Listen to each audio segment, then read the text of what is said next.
I just want to know that you are all right and that you are safe.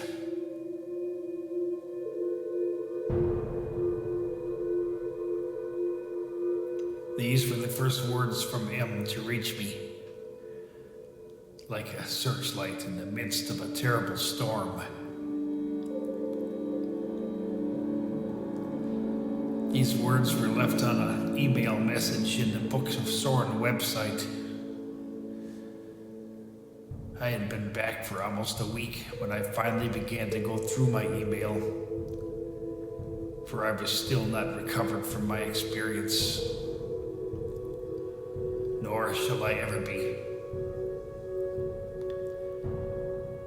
If my brother Dan knew of this email, he made no attempt to tell me, so it was my estimation that he had not seen it as of yet.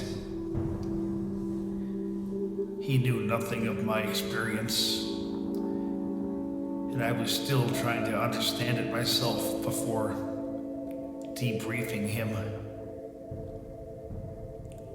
I had no right to overturn his world without giving him an opportunity of deciding for himself without undue pressure from me.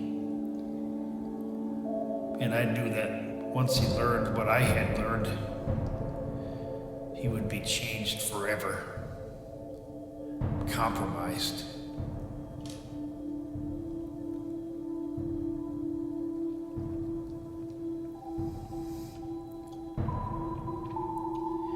My heart was racing as I looked down and finished reading the email message. It was quite long. I render his words in their entirety.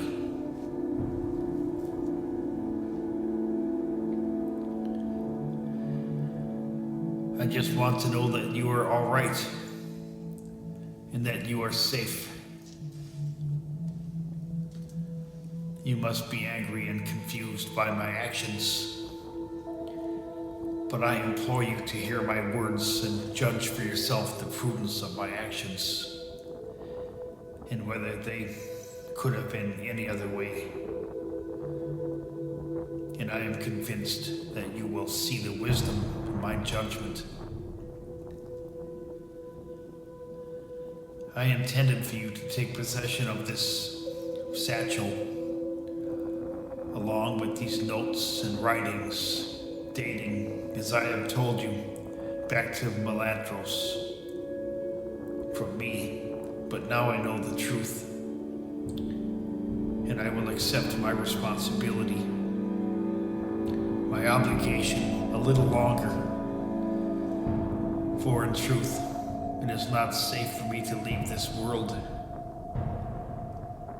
Not yet.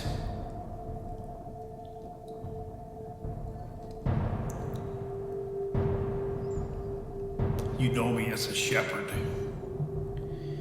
And I am a shepherd, but not in the way you've come to understand.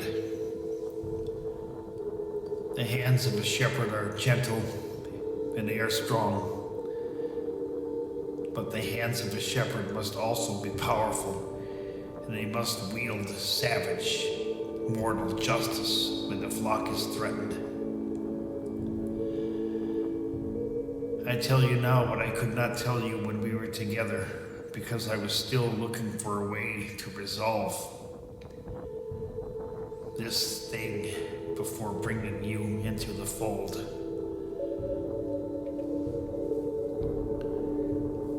When I was a younger man and came to learn of the power within this book, I thought that I could control it. I thought that I was stronger, that I held the necessary courage to bend these truths to my will. But I was wrong. This book takes control of all who possess it, some to far lesser degrees than others. At first, when I began to examine the book and to feel its power on the edges of my mind, I was able to control and to some degree bend it to my will. that is how I have come to learn what I know now. You must be wondering at this point how, knowing what I know now, how I had the temerity to give this dangerous book to you. But I beg you to understand, I thought that this book could be safely handled by one made cognizant of its power. I thought that this book could be pursued,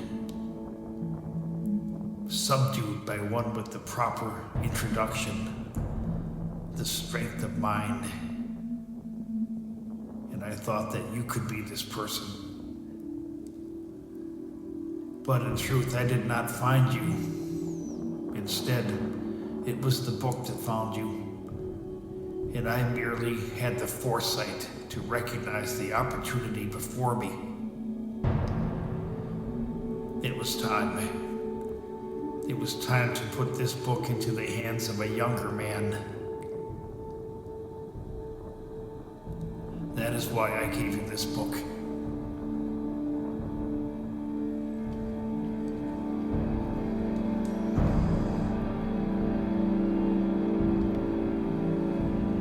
This book had been buried on 2 occasions, as you already know from reading the words of Soren. Both times it had once again been unearthed, and my family was established to care for, to protect, and to study the words within this book. But if even a man such as King Sigmas could not deal with its power, how could anyone stand a chance?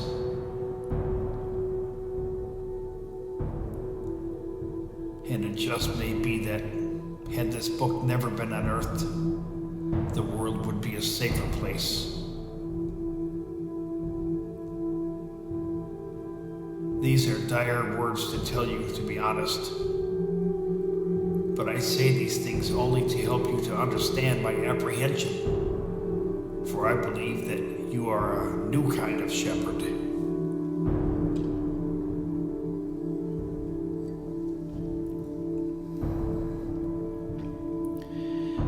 Learn from me and know that this book is an amplifier. The thoughts in your mind are electronic in nature.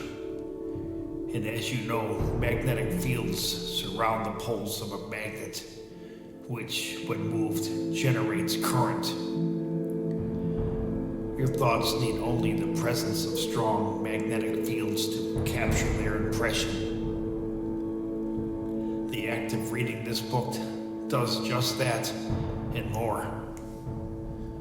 The thoughts of this book, when modulated and filtered through the mind, create their own magnetic presence. And this presence only becomes stronger with increased attention. You have experienced this yourself. The thoughts generated in the mind change the mind through sympathetic coherence.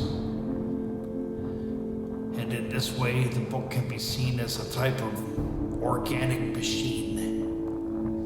As such, the stronger the coherence function comes between these 2 signals, the stronger the effect of this property, and certain manifestations follow. The first of which is manifested in the dream state. You may have experienced this effect already, as have I. However, I thought that this was triggered by my psychological state of mind, as Jung would describe as archetypal. No, that is not the next extension of this peculiar phenomena. Strangely, and I almost hesitate to speak of it, there are other physical manifestations that follow, and these manifestations can be frightening. I do not intend to belabor this point, but it may shock you to learn that the physical properties of this world are delicate, fragile, and they can be altered in startling ways. I allowed something to come into this world that should not be here. I have committed a terrible sin out of ignorance. If it were possible to undo this, I would do so. But how could I have known that my dreams were responsible for such a terrible thing? And how could I have known that my dreams were not my own? That is why this book is so powerful, but so dangerous in the hands of one not aware of its powerful effects. Beware of your dreams, and do not follow them as I did. The ordeal of which I speak began innocently enough. One night I dreamt of a serpent, which is not too unusual for a man such as myself, immersed within the powerful folklore of our land. I mistakenly thought it was a sign from the Lord, but the Lord would not have approved of my study of Ouroboros, and so the fault was my own.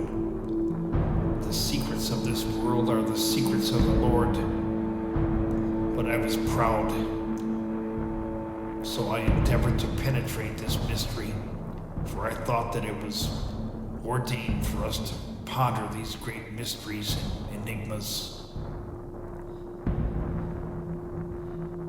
These mysteries are well hidden, and many layers protect these secrets from innocent incursions.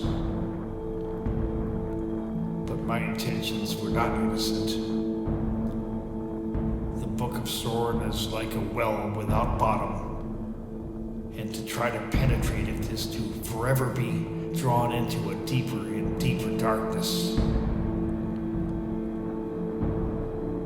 Know this and be vigilant, for I am not telling you not to seek these secrets, but only that you should be aware of its dangers,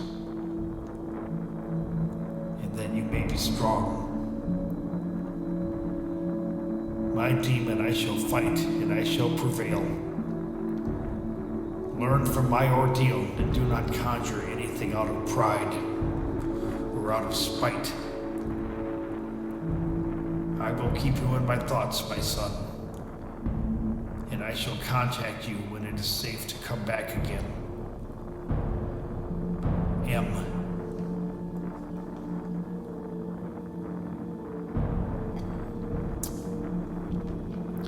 That was it. I was happy to hear that he was still alive, but I now had more questions than answers. And now I can feel my apprehension rise again, for what was implicitly implied here was very disturbing, and I did not want to believe it. That dreams could act as a catalyst to bring about changes in reality was absurd. But I could not explain my own experience, and I knew that an outsider would question my own mental bearings if I should be so reckless as to speak about it. Yes, my dreams were vivid and unsettling, but that is nothing new for me. In truth, I have not slept a single comfortable night in well over 25 years. I would have to monitor my dreams from now on. The other thing that bothered me was his mention of Ouroboros. Now, I had heard this word before, but I was under the impression that it was the name of a dragon from some old novel, and I never found the time to read it. But I think that M was referring to something else, so I decided to study the word in its origin. In fact, Ouroboros is an ancient symbol, and it is cross-cultural. In the phraseology of Jung, the Ouroboros is archetypal and universal. There are many interpretations of the Ouroboros, from ancient Egyptian iconography to Greek mythology. But the one that caught my immediate attention was of a serpent eating its own tail. This is interpreted as the cycle of birth, growth, death, and resurrection. This is tied to the symbolism of alchemy and Gnosticism. All is one. Clearly, M had revealed another aspect of himself, but in so doing, he was once again drawing me into this strange world, and I wasn't sure I was prepared to do that. Not again. It always helps me to think by driving. Sometimes I drive for 100 miles or more to help sort out my wandering thoughts. I drive and drive and drive until my mind is free from the strange apprehensions that haunt me. I drove to my favorite harbor on the Great Lakes and watched the North Ship dock. And this helped me to calm my nerves. And even as this giant warship was being laden down with cargo, I too was being laden down with the cargo from the words of M and their frightening implications.